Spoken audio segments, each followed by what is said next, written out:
નમસ્કાર, Gujarat opinion news ચેનલમાં હું છું આપની સાથે રોશની ઠાકોર। સમાચારોની વાત કરીએ તો નવસારી જિલ્લામાં કોંગ્રેસ આક્રમક મૂડમાં આવી છે। વાંસદા ખાતેથી પસાર થતા નેશનલ હાઈવે નંબર 56 પર ખાડાને લઈ ધારાસભ્ય અનંત પટેલની આગેવાનીમાં વિરોધ પ્રદર્શન કરવામાં આવ્યું હતું। નવસારી જિલ્લામાંથી પસાર થતા નેશનલ હાઈવે નંબર 48 પર ખાડાને લઈ 3 દિવસ સુધી કોંગ્રેસ દ્વારા વિરોધ પ્રદર્શન કર્યા બાદ આજે વાંસદા ખાતેથી પસાર થતા નેશનલ હાઈવે નંબર 56 પર પડેલા ખાડાને લઈ કોંગ્રેસ દ્વારા વાંસદાના ધારાસભ્ય અનંત પટેલની આગેવાનીમાં વિરોધ પ્રદર્શન કરી ખાડામાં બેસી જઈ ચક્કાજામ કરવામાં આવ્યો।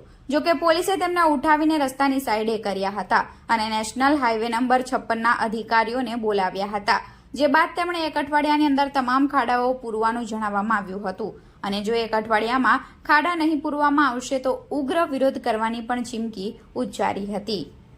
હાઈવે 56 વાપીથી સામડા સુધીનો નેશનલ હાઈવેનો રોડ અત્યંત બિસ્માર છે। દર વર્ષે બિસ્માર થાય છે। આજે અમે ચક્કાજામ કોંગ્રેસ સમિતિના આગેવાનો દ્વારા અમે કરવામાં આવ્યું અને અમારે એક જ ખાતરી જોઈતી હતી કે આ રસ્તા પરના ખાડા કેટલા દિવસમાં દૂર કરો, આ રસ્તો કેટલા દિવસમાં સારો બનાવો। હાઈવે ઓથોરિટીએ જેને એજન્સી આપી કામ આપ્યું છે એમણે આવીને અમને એક અઠવાડિયાનો પોલીસ અધિકારીની સમક્ષ અમને એશ્યોરન્સ આપ્યું છે અને જ્યાં સુધી રોડ ન બને ત્યાં સુધી અમારું આંદોલન અમે ચાલુ રાખીશું। સમગ્ર જિલ્લામાં જોવા જાવ હાઈવે નેશનલ હાઈવે નંબર 56 પર અંબિકા નદીનો બ્રિજ જે ખંભાલિયામાં આવેલો છે એ બિસ્માર છે।